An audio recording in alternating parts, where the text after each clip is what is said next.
Hello mayambo Amazing Bible Prophecy Ministry na taram nokchari ngasidi maroina X pa konchapa singi thabak tara asigi maram dai khoine namna se bio ramana hariba chapter asina sa akudi muksa ba yare haribra loina sengle haribra natraga kari gi matang da Peter da dasana si olibno haibdi gi maram da sugaina takpiro hai aikhoi Bible dagi haribiram asigi maram da aikhoi sugaina aikhoi yengminasi ahanbada ishor changdasi sagada laibe paisho akoina hoji pakhonchapa singi thabak tarada akoina Peter da nahana ohanki badarsan adugi maramda madu kari gi matang da ngangbono mi gi maramda ngangbra natraga sa kudimo ase loina sabe yare amamo kudimo isho nahana loina sengdole haidibra haibdi gi maramda nganglibra haibdi maramda naina gadawri masida nahana bo pinapiu aina ngangbo sakpada paisho na kita wa sengda singbiu aina ngamo kudimo na ki sastadagi na ki aningbagi matuna ngamo ngamanbiu tare bisina tundur asum base phasana khanglaga ba induna satpang ngamanbiu thawai sengna singbiu Prabhu Jesu Christ gi minda kolomjari amen ekoi ahamada yengsi chapter 10 asigi background che maruina Caesarea da leiba Roman gi lami samagi luchingba Cornelius mahakche yamna dharma chemba aduga akoina Prabhu Jesu Christ bu thajarakpa nupa ama oirami hairiba adugi maramda ni aduga masigi maramda akoina kari leibra habdu hinche koi loina chapter maroina ayamba pagani adu khara amadi akoina kanthoksi yaba makai aduga ayamba makai de koi paminasi phajana nainamdasi pakhonchapa singi thabak x 10 gi 1 dagi na 9 da yauribse Cornelius na Jehudi singda mahangna makoida tauba dan aduga mahaki dharma senba thabak adugi maramda phasna hai aduga makoi Jehudi gi misingna sumabu yamna thagale aduga mahangna Prabhu Jesu Christ bu thajabagi maramda hai aduna maram oidana mahana lepana idana asumba du khangningai gi dama ishora pathna tawbuda ishona sagadura ma tharaktuna mahangna kari taw katagi habdugi maramda halemi aduga Cornelius ta kauraga nahangna mi thaduna Jopa da Simon Peter kauba nupa ama leibani hairiba du mabu thau aduga mabu kauru nangna kari tawgatagine haibdu mahangna nanganda takpigani yana haibni adudagi Cornelius na mahakila mising adudagi ishobu yamna kiba dharma chinba makhoi ahum mahana kauraga mafum aduda Peter bu kaunaba tharak tibane madugi maramda sida hai duga koina 9 dagi 10 ja koi yingchi aduga mathangi numita makhoina asum laktuna sahar adu naksilabada haijinabagi gi damak pitana taruk suba pungda yumthakta kakhalame mahak saglamaduna kariguma kharap chanang lami adubu makhoina sanaba tharang tangida mahak samadigi phibamda leirami masige 9 10 haribse makhoina hairiba Peter gi managi ukhlame adubu Peter di pung taruk habse mitchap jingba pung baro gi adwai khoi gi matamda hairiba matam asida maana haijana bagi dama magjum dalan matata ka khalami aduga mahang mafum aduda mahangna chakchu yam lame taklam den maram den mahana samadhi gi phibum da samadhi habde mada yamna sangnaba aduga yamna angakpa mongda mong amada mahakse leirami aduga trama thoi train thoi da umyengchi aduga mahangna sarga hangdokpa amsung karigum apa phigumba ama sithek mari da punduna malemda thadarakpa urami aduga malemgi makhok mari panba makal namke sasing lamlaki sasing laipak da mapungna situn chatpa jibasing amasung ategi usesing yarami aduga mahaki darshan da ubase aloba phi achauba pa sithek mari pungkhatpa adugi manungda Malem Prithvi da laiba sengda sa maroina monda thadarebja sengda sa angakani adu hairiba singda monda thadaraga monda uhalameba aduga taramdoi taramari da mujingsi taramdoi da hawgolu Peter hatun saw haiba khonjen ama monda laglami adubu Peter na haiki ibungo adumna oidasnu aina kaidumna so amangba natraga sengda ba amata sadri haiji mana haiji Peter na mahaki punsida ishona sengdre aduga mangi na haiba unclean oi haiba adugumba sahasing ado mahana amu pawba ishor ai sadri karuna masi nana engonda chaw haribno ai chabung moi haina mana maduni ma ki mong du ri se trang matra tu tom jeng ching adudagi ishona sengan khraba du nahana sengdaba koroi dabani haiba khonjen ama amukka anirak shubo ina mon da haki mana saw yadabni na amuk anirak shubo ina mai da thadar gharame aduita de ishona sengan khraba porama bu nangna haina koroi dabni sengdaba haina koroi dabni haiba sagadagi khonjen amana mangna haireba masi asumna ahumla khana thoki aduga khudakta por adu atyada lakhatki adu mana saw haibani mana thadaramde Peter na sade aduga mata domaina ahumla haramlo matungda saragada pukhat kirami habsine aduga trate time pandam madu mathangda kari thopring se asuna Peter na darshan adugi maramda mai athaje kat no haina sang aduna leiringida kolenia na tharakpani pasing aduna Simon gi jum adu hangdaduna thongan leptuna lerami asai se koneles na tharakpami do mai thongan leptuna lerami aduga makhoina kauraga Peter kauba Simon mapam aduda leibra haina hangami Peter kauba hadi Simon Peter kauba mu phamasida leibra haina makhoina hangami adudagi Peter na darshan adugi maramda khallingeda thawai aduna mongonda haiki thawai sangmana yengu nipa ahum nak puthiri maram aduna hawgatuna kumthau aduga makhoiga loinana jamino kari amata chingnaganu maramde aina makhoibu tharakpani adudagi di thawai asangmana mongonda haire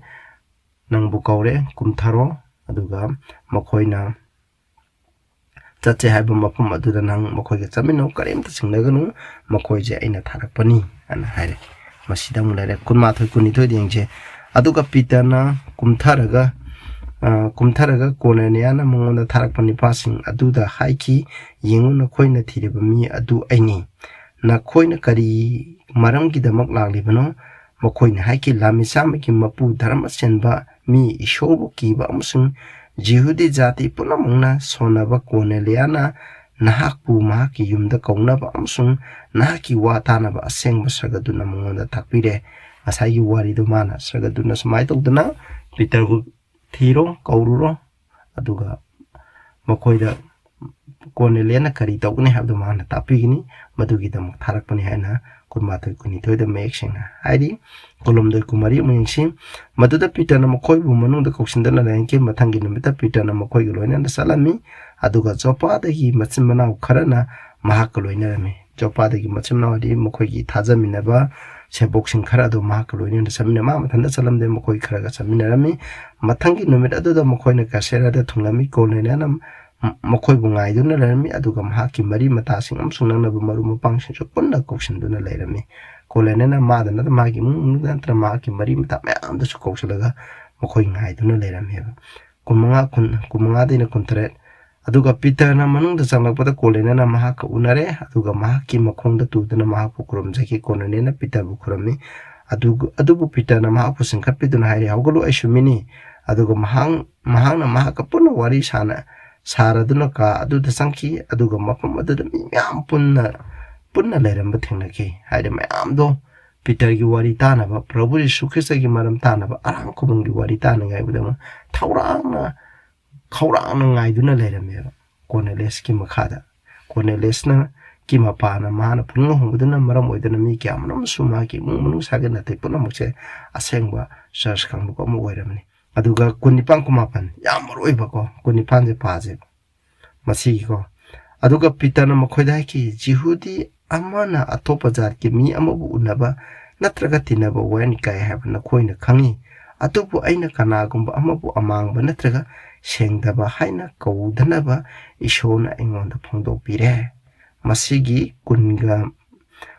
ngasagi vision adugi maramda kunipan asna action athai masina haije hanadi mukhogi seboxing gi marakta ju Peter jihudi singi marakta ju atoba ja singa jihudi ga punba yade saminaba yade mukhoidi amangba jani haina mukhoina khalameba adubu Jihudi china Prabhu Yesu Krista bukan bi mapuni habje loksalu yade mahana cross ta pangthingduna sigir ba matung dagidi Jihudi je ishogi khandokpami oidrabane haujidi khaidawba prithibida amangba jane haraksu Prabhu Yesu Krista bu thajaba mipung kudemakse makhoida Jihudi aduga atopa jat amangba sengdaba haiba amata leitre ishogi momda makhoje loina senge habdo masina taibne ba kunipan asina haje aduna magi vision do olib do kari maram dano haiba matamda man haibse aina kana gumba amapu amang ba natra ka sengda baina kaudana ba ishona ingonda phangdok pire haidi ngasai darshan adu do olibje karino sengda ba sa makai makhong mari pama mei chaw haib do madugi athadi karino aduna pitana isa de habne adudi asigumba masigi mana athadi prithibida na koinda sengi mangena sengde mangena hairaba jaching ase aina mohana mokhoje nangna mokhoje sengda baina koroidabni maramdi aina mokhoje sengdo abani habne masin haride haidi amamba jat bichar haibse karisu ishogi mingda khaide khairoidabni habdugi maramda masina mek sengna tae maramduna aibu mi thaduna korpo matamda aina kari amata jet patawdana mokhoida lakchare maram aduna nakhoina aibu mi thaduna koleba karigino haina aina nakhoida hangchari habne adubu ayamna masigi pakhonchapasingi thabak masigi chapter tara ase protection denomination khudengna aduna di sengda basa makai ok oirabasu hui oirabasu lairiba mayam jing ishona sabi ade hariba mangi hariba sasingje loina sengdokre aduna ikhoi loina sabi yare amangma pot kari amata leidira na makoina masi support tawraga masingang maneba adubu khoina chapter asigi context sengba matamdana masi saba thakpuga mari kari amata leinade masi kari ki tamoktano haidi ishora jiudi na taba jaching ase amangma kaudre makhoi loina sengtobni habneba madugi maramda haibini habse masida khoina kawgumse adungje samjanje 34 maduda pitana masin kathoktuna haiki ishona mising numa yengde haiba tasena aina khangle haje si 34 ye yengko ishona mising ma yengde haje ishodi mising mikhai naide habini mabu thajaba mi ado asengba jihudi oire habjineba thajadaba jihudi orasu prabhu jisu krishna bu thajadradi mokoi amangma jaroi amangma mi neba mokoi seng bhaibdo leiteba puna mose kaidoba thajabagi mafana oirebneba adubu jati khuding makta ishobu kiba amsung sembagi thabak tobu mi adu ishona yabi ishona loin yabi reba jihudishina khanbadi makhoi khatang ishona yabi atoba jasingde ishona lokshan biroi makhoi da arang khobam leite hana khanbaneba adu prabhu na takpibdi prabhu thajaba dharma semba thabak tobu khudum mahangna yabi lokshan bi habneba aduga jihudishing thajadaba prabhu thajadaba jihudishing do amangwa jar oirabni khoiju masi kawumje 44-45 pitana wa singje hiring the wa adutaba mi punam ki matha thawa sengba lakhi maduda peter ga langminaba thaja ba unkak pasing inga ngakhi maramdi atopa ja sing ju thawa sengba ki khudon hitabire haibidi pokhoi peter ga langminaba ba unkak pamising adana asai unkak taba amang ena khanba mising aduda ishwar gi wahi prabhu jesu krishna gi wahi liba matanda mokhoido thaja bo ira khreba hoyeng ko akoina 11 je masi jo khoi pa da bjade 11 gi 9 bukse khoi mu paminase salure aduga mokoi koneles ki mungda laiba me pong khuding mokto prabhu jisu krishna gi mingda mokoi loina baptize tawke mokoi loina laiming lawke mokoi loina christian oige ko aduni mansing amrakta prabhu jisu krishna bu sengna thajaba mi kyamram laiba khoi yengminase ko drama thoige mu yengchi 1 to 3 atopa jasingna su isogi walopsing gre haiba pakhonta pasing amsung judia da laiba echni nawsing na taki pitana jerusalem da chakiba matanda unkak poji udisingna mahakoloi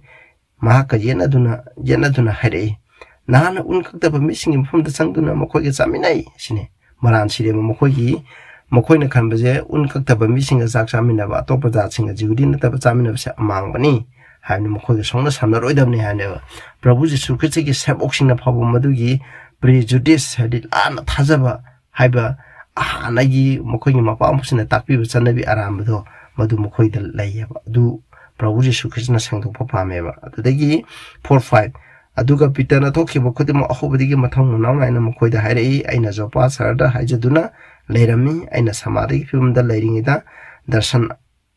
amada apakpa phi ama phigumba ama kumtharakna madu gi phina mari punduna sargadagi thadarakpa uki amasung maduna aigi na yorokhi masi explain tarugumsi aduga khoina taruk na nipan bu yengmnase aina maduda mon yeng khibada malem gi makhong mari pamba sasung namlake sasung mabungna situna chapa jibasing amasung ategu cheching uki aduga khonjana amna ingonda sumna haiba aina taki hogolo peter halaga chaw aduga aina haiki ibungo asumna oidasnu kaidongaidasu amang banatra sengdaba amata aigi chinda sangkhidrian hadi ishona bible la haikraba sing mang have sindak singdo peter na kaidong da sadre be ishor masi engonda sawara kuno ai chadri hane aduga 9 da khonjen aduna sagadaki amukka engonda hairaki ishona sengan khraba pot sing adu amang bani haina logno hamne masi kaino sasan gi maram da nateba ishona ja adoi tari ngasai gi sasing ado o kumba phattaba chinja hui leiriba ishona sengde harib chinja len khangde saing haing chabu section ge chaw haraga de ishona makhoi da pitharaga charo adudi na haibe pitana o ishona na sengdom ne chara ge na haibe madugi natteba masi dhari che masi de kedoba jihudi na taba ja singdo jihudi sina mang habdo makhoi amang bani haina kauraganu habne ba masi go aduga yeng khudak adu muktarani pahum aina leiriba yum aduda laktuna leiramle makhoi kasera dagi engonda tharakpani haji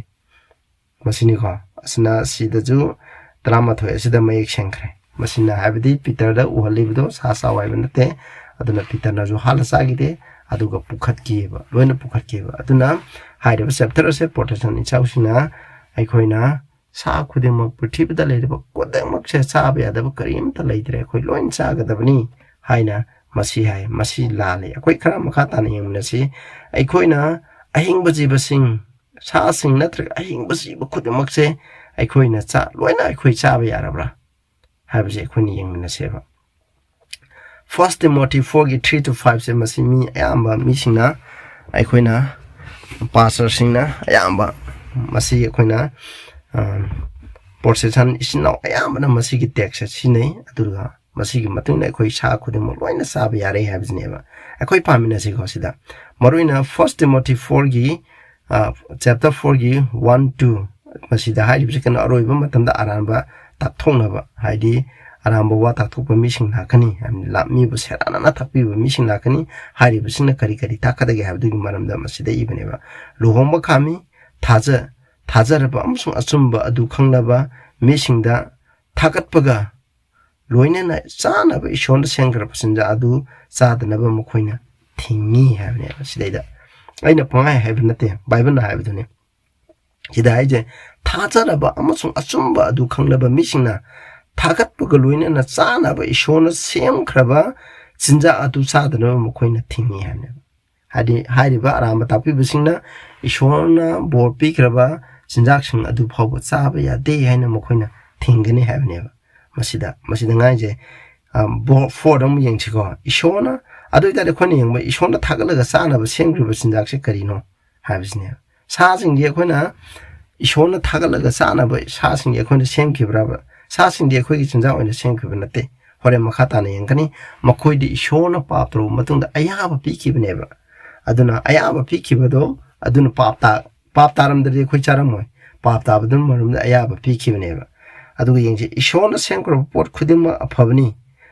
chumme masi jaga lana longnya lite aphabane na pot khudima se chinja khidama phai habnate pot khudima phai shona mahurun wanda yengma matanda sema matana malemda ishona phattaba pot karim da semde loina makhoina mang hare sasing khudima se ishona loina phana sengbibne ba makhoina mang je karigino chinja honga pagi da makhoi chinja khidama mang habne ba adubu chinja to honga tarju makhoi khudima loina phai ba o habju magi aphableba koina sinja oina sabda phatarju magi aphableba malemda leeba apum makai phathaw dije sengdun ngai gi dam ishona pibneba masi ekoina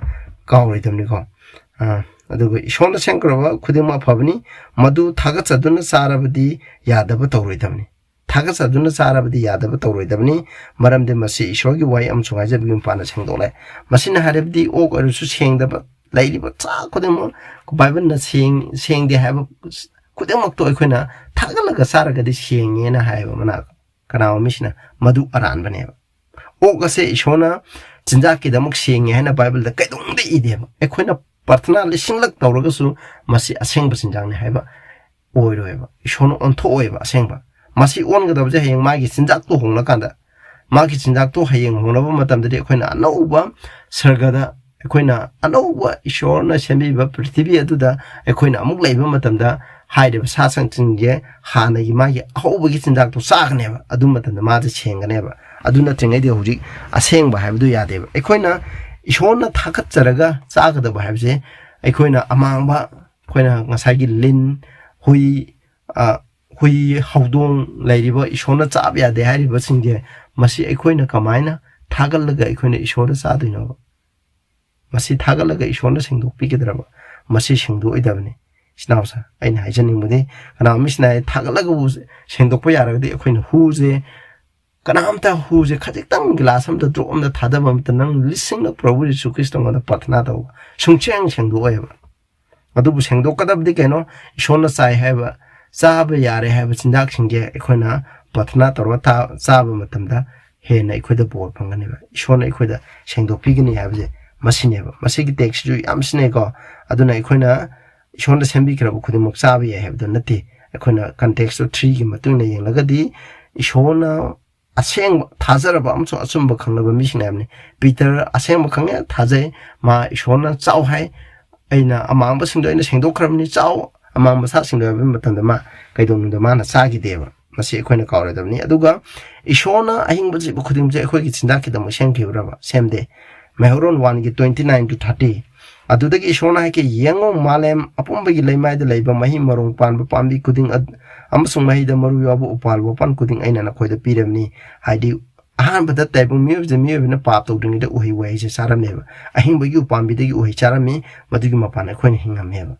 maduna khoi gi sinja oigini aduga 30 da ai paragumji adu haidi ba mana masing pitib da hori ba mana masing khuding mukche sasan gi da mana masing pirameba pap to ding mamang da pitib da leinamba jiba khuding mukche mana masing charami makhomari pamba sa khuding mukche mana masing charami lin phawa dum charameba adu pap to budagi makhoi gi sinja hongthokare sinja hongthokibdagi makhoi je amangba sengba habdu ishona khaidoeba aduga mahiron sabengi tura aikoina nawa ge singchau thotringe matamda ishona kaningai gi damu sidigi tu daije asengba sa oregana laba tare amom tare pusalu habne amangba sa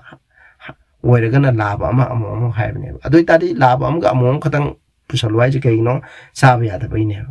labdo labonga amom ji manungda khoina labdo chathokde amom khangawre mai masa dara lairaroi masina habidi sabe yaroi aduga aseng basadi laba tare amom tare kaginuri ishoda sukat keni makoina ju sinja oina sakhne saba matamda laba amtang le morodi amom yam le moru laba amtang le morodi khoin dara sandokdo yani masina sabani ko aduga mahoro 9 gi 34 ju lana lawnai ko aduna masida 34 da aduna hinduna chaliba khuding na khoi gi sinja oigani asangba manasing pibugumna aina na khoida punamuk pirabani adubu ahingba sadong habidi I yaw sadona khoina saguna adun kana misna 3 da ahingba jibu khudum sna khoina sabe yare adubu 4 de yengjeba asangba mana masing pibugumna ina na khoi da punamuk pirabane asangba mana khudum loin sabe yabraba yade ko asangba mana masing khudumuk sabe yade masida poisonous plant camrum leireba aduna de ishona saningai gi damo asangba mana masing sabe yai habdo adugumna aikoina ishona ngasai gi sengi hariba laba tare amom tare pusangi ba adugumba jiba singdo adu chabe yai hamni adubu khoina sa chaba matamde I chabe yade phet chabe yade habjin 9 gi 4 da aduna pap to gum matung da ya ba pibni kari gi damo akhoi mebigi punchi je yam sangni hingambado tension ningai gi damo khoina lisa lon trama thoi ditano me tramari da karamba sana asengba sano karamba sana sabe yai chada be nga zu karamba na sabe yai chada be usekshna karamba sabe yai chabe ya da be habdo masigi maramda sumna iyeba taski 1 gi 15 ju ayamana sine asengba missing da pot khudimuk sengi adubu sengdrap amsung thaja da missing aduda asengba kariyam talaite adubu makhoi gi puning amsung asum marang khangba puning sengdre akana misna masi text lorga isho khangba missing dadi sa jingge makhoi da loin seng hai haina khanba yai okse senga ba sani hui ji senge hodong ji senge na hai natte masida ngang je moroina di dharma chemba missing nadi aphabung hak ta khali habdo makhoi gi puning do aphabung hak ta khaleba adubu papi sing phattaba missing nadi mi gi phattani ai gi damakta khali makhoi gi puning da kari tausi ge phattaba tausi ge habdo khali habdo gi maram dane ba isnausa aduna sengi hadi sa khudemo sengdaba missing nadi sa khudemo sengde aduri sengdaba missing gi mafam dadi akoina yawji sengdre hagdra ba sanje sengdre haina lobu yabra ba madu yadeba sinawsa makoi di sengdram ni na makoi mafum di sa khu de mo chloi sengdra ba ya de aseng ba mi orga di mang ma sa orga chu loi na ishon sa ba ya de ba sa sing du makoi na loi na sing ha haina lo ba ya ba ya de sinawsa aduni akoi na masi gi tax lo je la na akoi na sin ngai leite adu go moroi na mark 7 gi 18 19 je masi ju yam na toina sin ba tax ni ko sida haisi masi moroina masi gi tax ase Matthew de joy masi moroina sebok sin ma khud hamdana chabada mokoi jiu de singi chanabi matuna mokoi na sak charing de sapon tor ka seng na mokhud ham je chanar me ba adu sebok sin na mokhud ham de na sai mokhud ham de mokoi mole ha ben te ko mokoi do thi pa ga thi cha ma ga sai ben te mokoi do ko kono mokoi gi chanabi mokoi ising na sama me hai mokoi gi adum na sarap sapon tor ka son mi mamang da pa da sa ma ga taw da du tarum da be ai ko adu ni mokoi na madu gi maram da Prabhu Jishu na tum thon ngde hai ni madu da ma na mokoi da hai na kho jo ju pha ba khang ribra ma pan de gi changla pa kari amta na mi amu manghan ba ngamde hai bsin na koi khang da bra sinja na ma ki thamoi de changde adubu madu na ma ki cha khau de sang ki du na hak chang de gi thoke maram madu sinja puna ma seng sida hai je sinja khode mo loi na seng ana kana mission hai bale masi aran bani ko masi da maroi na ngang je sinja hai du de akhoi mi we gi phat da bai je krai no wakhal na phalan da bane ba khoi na adu di sinja khode mo sengan da de khoi na hu ji ju sara je ba adu khoi hu ji ju phai dok pa amang da yaw gi ne ba madu natte ko moro yam chab do meam sa san je ba khoi adu de khoi ji phai bi cha ki do no masi ga de hoji gi matam da lai ba lai na thina ya ma je khoi na sinja cha ba de gi ne fataba sinjak singje sabadi hoji cancer nai ba patient ji da doctor amtana ko red meat chaw ha biche ok chaw hui chaw chan chaw ha biche hai roi ba masi phatte ha biche adum hairakane ba ekhoi yeng ji ko adu ga 20